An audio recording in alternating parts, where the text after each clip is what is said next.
O dilúvio é uma história daquelas que marcam todo o restante das histórias que vão surgir depois dele. Um cataclismo mundial, uma destruição, um juízo de Deus sendo executado sobre a humanidade e, ao mesmo tempo, uma história de salvação impressionante. Um barco quando não havia barco, chuva quando não havia chuva e uma família preservada que reoriginou a humanidade. Mas é muito mais do que isso. Dentre essas histórias há personagens reais, pessoas com medo, pessoas vivendo seus dramas e pessoas que nos ensinam. Porque nós estamos falando de fato de gente que viveu dramas, que viveu perguntas e que buscou no Senhor as respostas que nós precisamos. Nós vamos falar sobre as lições desse dilúvio, as lições da família de Noé e tudo que isso ensina e entra na nossa casa hoje que precisamos tanto disso. Não sai daí, está só começando o Fé para Hoje.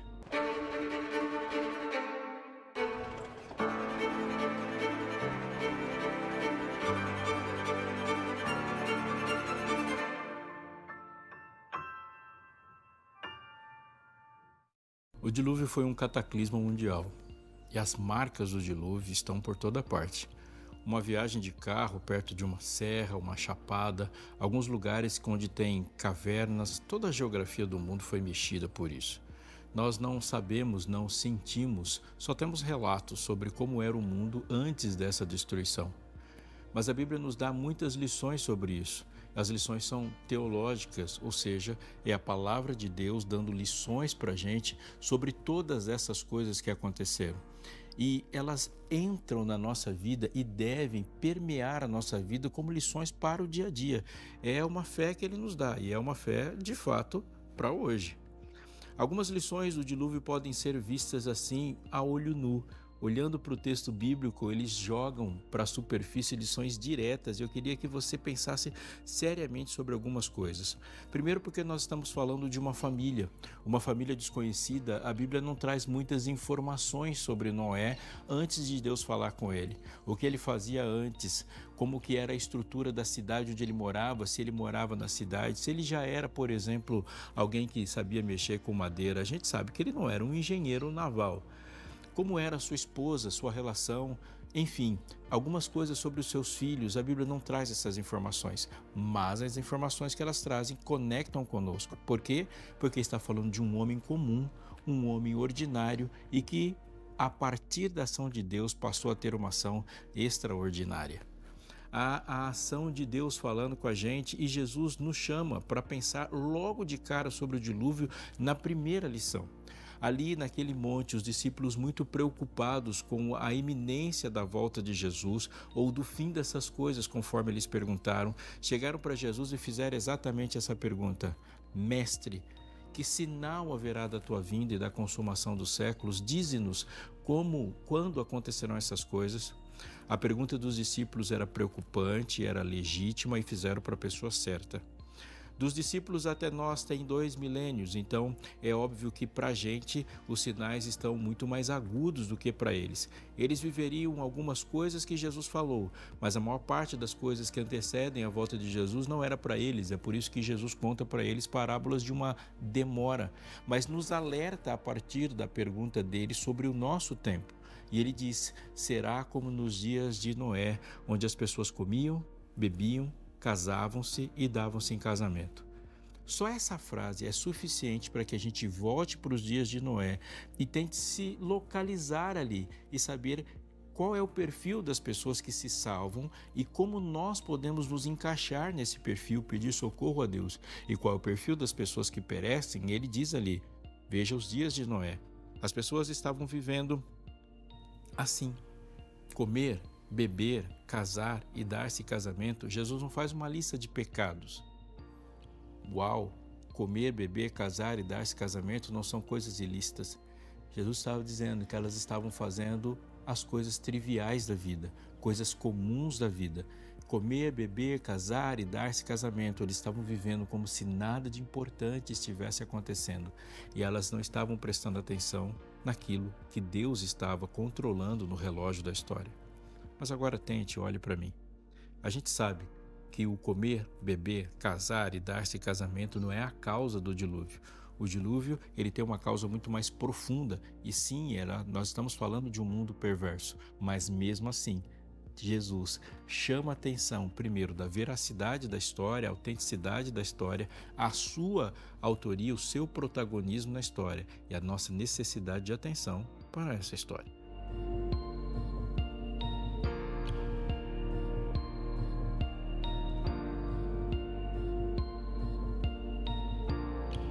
Gênesis capítulo 6, verso 1 começa assim: Quando as pessoas começaram a se multiplicar sobre a face da terra e tiveram filhas, os filhos de Deus viram que as filhas dos homens eram bonitas e tomaram para si mulheres, aquelas que entre todas mais lhe agradaram.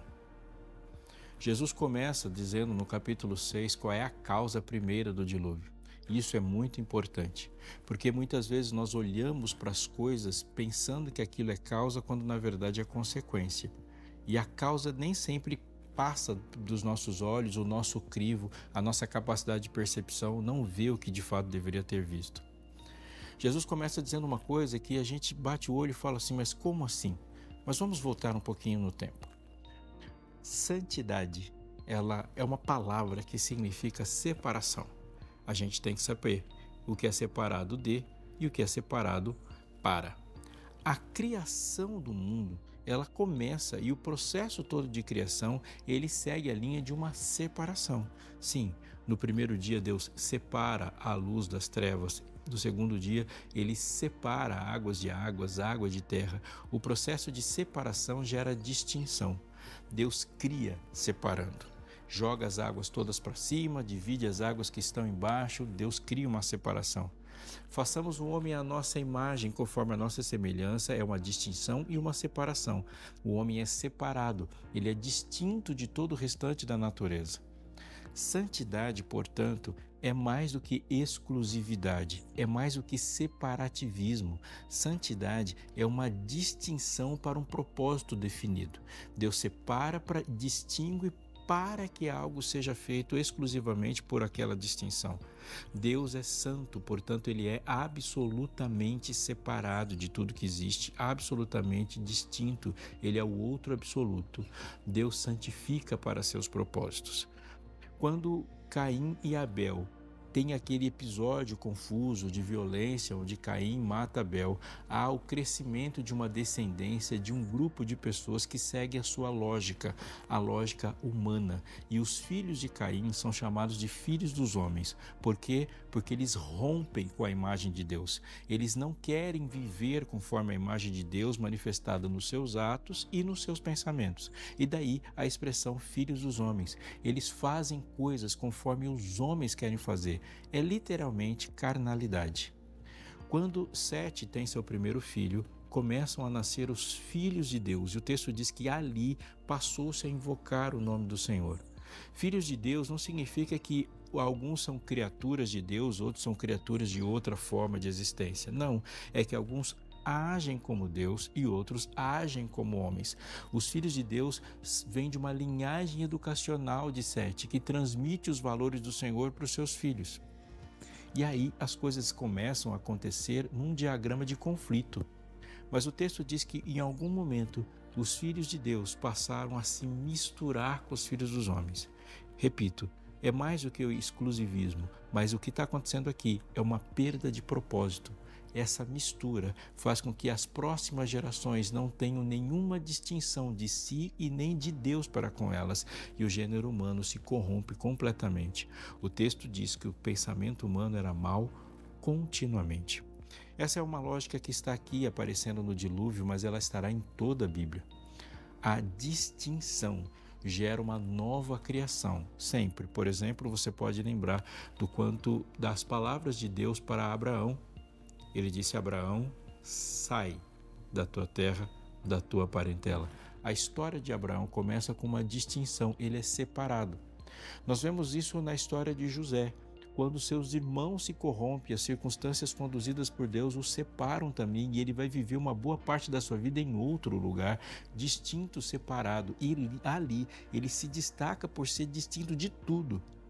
Deus, ao fazer daquele povo, daquelas famílias, uma nação, ele os retira da terra do Egito e em Canaã ele dá ordens explícitas para que eles mantenham-se distintos. Vós sois o sal da terra. O sal não é igual à comida. Ele está lá com a comida para agir na comida e não ser transformado pelo resto.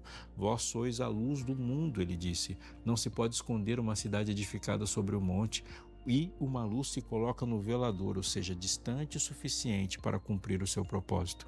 Volvendo nossa atenção para o dilúvio, a gente vê toda aquela destruição dramática, mas o ponto em que levou essa destruição está algo que passou despercebido muitas vezes pelos olhos de alguém. Um passo para lá, um passo para perto de onde não deveria ser dado, uma mistura que foi fatal.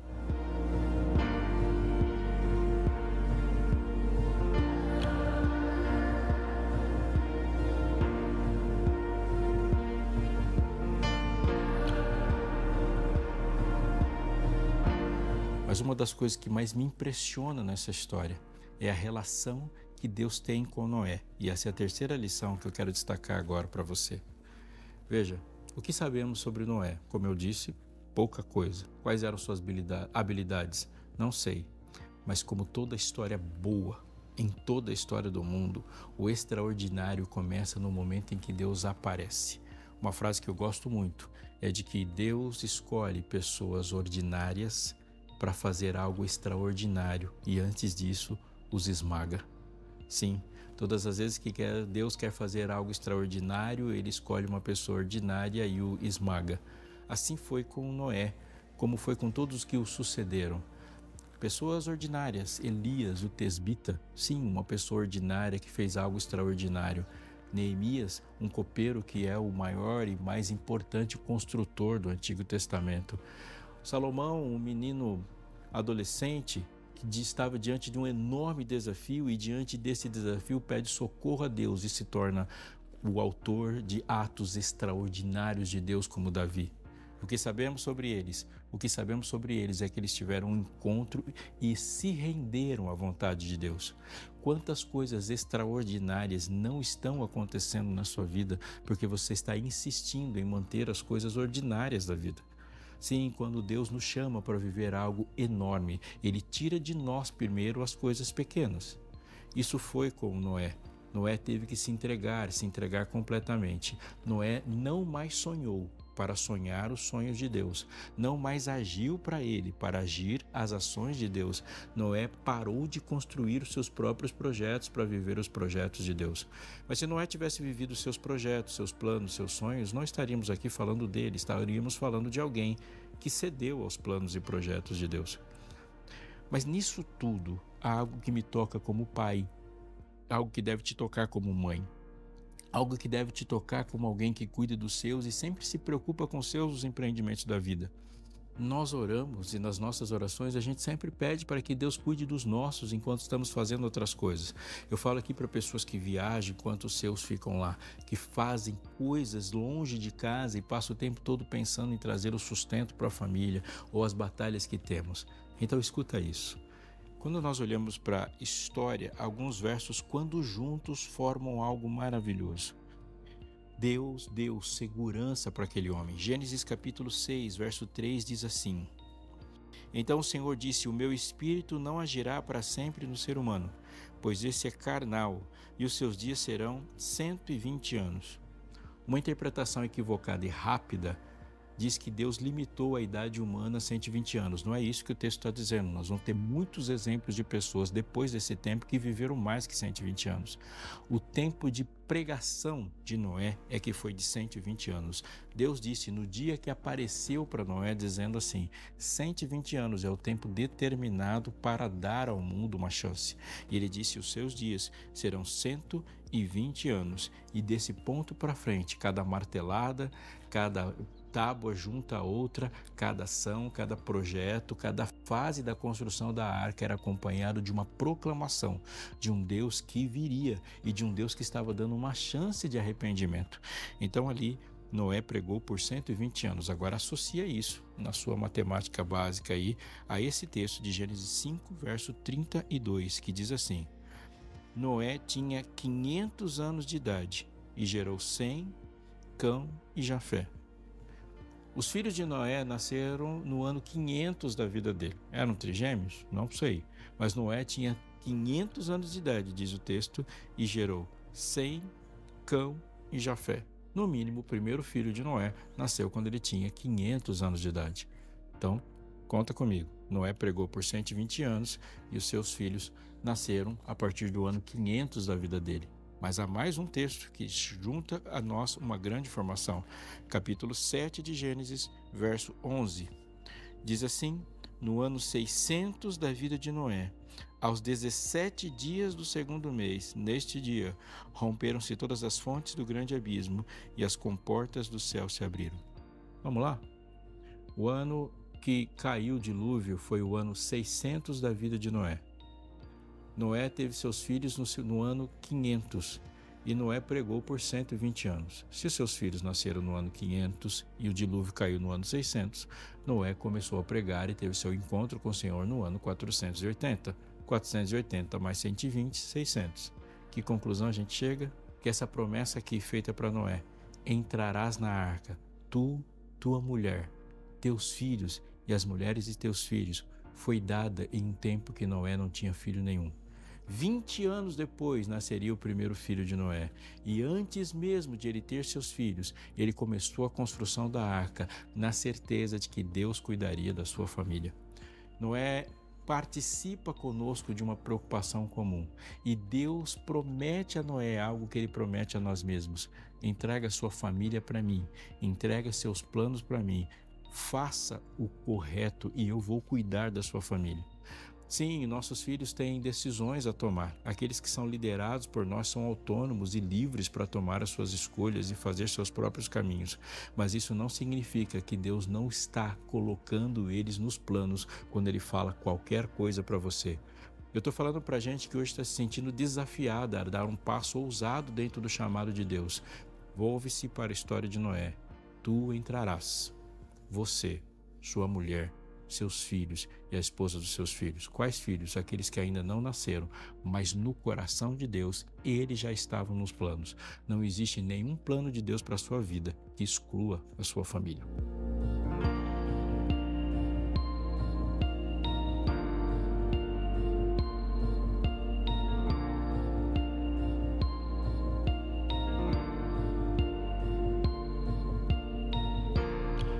Uma das grandes lições do dilúvio é a graça de Deus. Graça.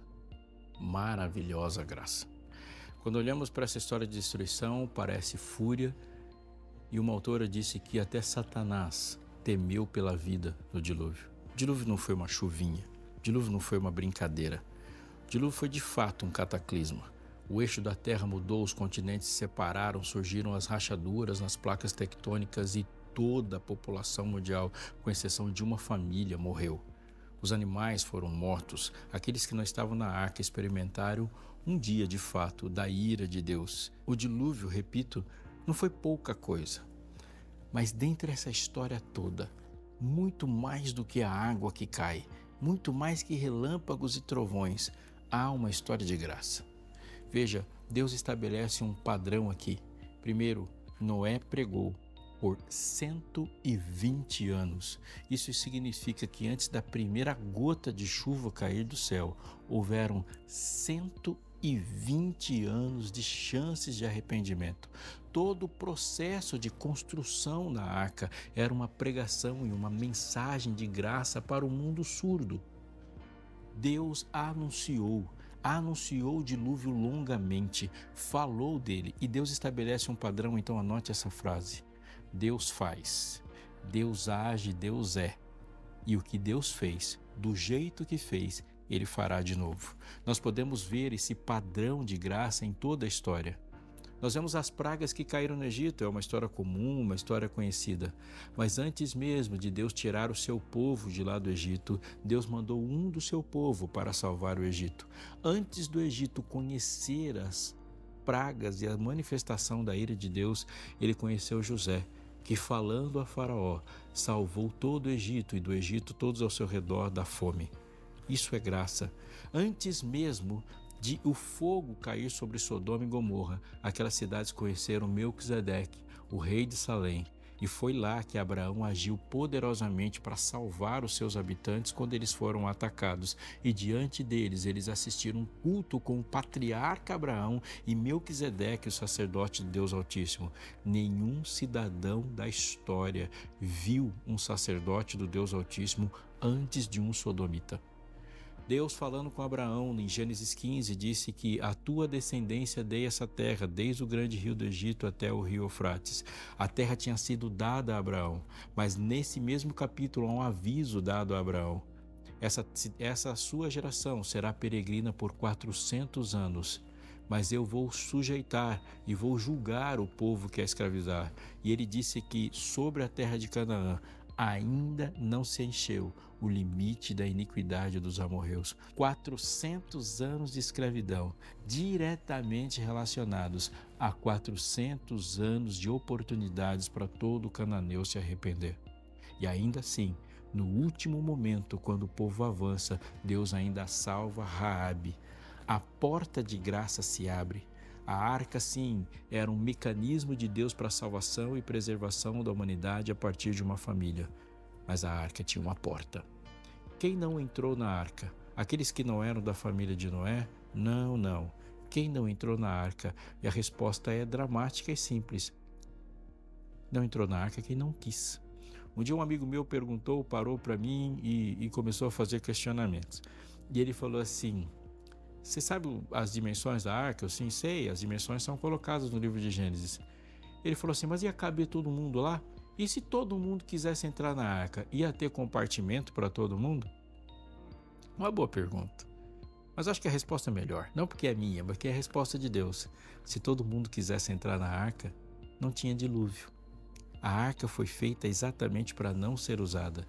Deus é um Deus de graça. Hoje, ele diz, e será como nos dias de Noé. Estamos perto do momento em que Jesus aparecer e todos os destinos serão selados, os que vão morrer para sempre e os que vão viver para sempre. Mas hoje a mensagem de graça é proclamada a todo mundo, para todas as pessoas que podem aceitar Jesus Cristo como seu Salvador.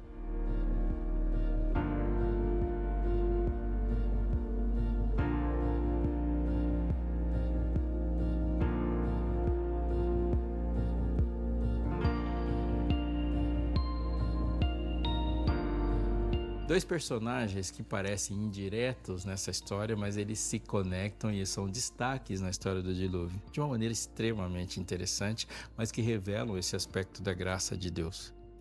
O texto de Gênesis capítulo 5, verso 27, quase no final da genealogia, diz assim: todos os dias de Matusalém foram 969 anos e morreu. Não há nenhum registro de alguém que tenha vivido mais do que ele. Olha só, 969 anos e morreu. Mas se você voltar logo no começo do capítulo 5, nós vamos ver que há a genealogia de Adão.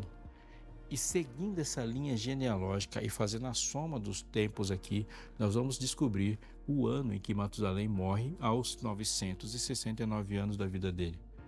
E você sabe qual é o ano que Matusalém morre? É exatamente esse. Matusalém morre no ano do dilúvio. Não, Matusalém não morreu afogado. Matusalém não morreu pelas águas do dilúvio, mas ele morre no ano do dilúvio. Mas essa também é uma informação importante. A morte de Matusalém no ano do dilúvio. Porque Matusalém é filho de Enoque. E a palavra Matusalém é conhecida como quando ele morrer virá. Ou, na tradução mais radical, o dardo de Deus. O nome de Matusalém traz para a sua vida uma mensagem de que quando este morresse viria o dilúvio, o dardo de Deus. E a vida de Matusalém conta duas coisas. Primeiro, Deus avisou de todas as formas possíveis que o dilúvio acontecesse. E se a gente ficou admirado que Noé pregou por 120 anos, nós vamos perceber que Matusalém viveu para dizer o dilúvio. E Matusalém foi o homem que mais viveu. A longevidade de Matusalém se conecta, se junta e demonstra a longanimidade de Deus. O homem que avisaria e que se cria que quando ele morresse viria o dardo de Deus conforme é o seu nome, foi o homem que viveu por mais tempo. Ou seja, a longevidade de Matusalém é muito mais do que o seu estilo de vida, é o estilo de Deus de gerir a vida. Matusalém é filho de Enoque. No livro de Judas, no versículo 14, lá no finalzinho da Bíblia, coladinho no livro de Apocalipse, Judas 14, conta a história deste homem. O texto de Gênesis diz que Enoque andou com Deus. Portanto, ele fala que Enoque foi o homem fiel no seu tempo. E Enoque, quando teve seu filho, sua experiência com Deus se aprofundou e a sua intimidade com Deus. Mas lembra que eu disse no começo que andar com Deus e ser santo não significa ser um exclusivista, mas agir para, distinto para. Então, se a santidade de Enoque é conforme a Bíblia diz, e cremos que sim, portanto a santidade de Enoque não faz dele um ermitão, não faz dele um homem que vivia escondido, mas faz dele um homem que vivia pregando.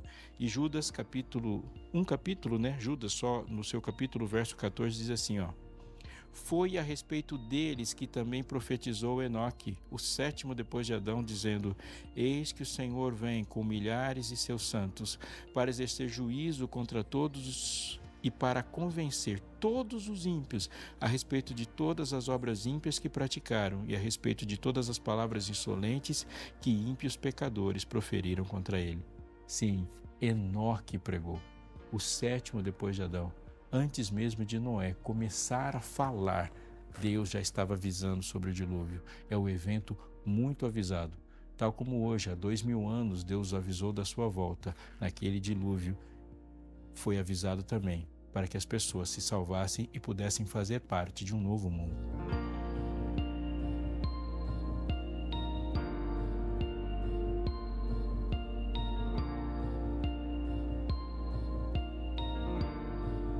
Estamos chegando ao final de mais um episódio do Fé para Hoje. Eu fico muito feliz de ter tido a sua companhia comigo até agora. Nós falamos sobre salvação de Deus a uma família em especial no seu plano de redenção da humanidade, o papel que a gente ocupa no plano maior de Deus.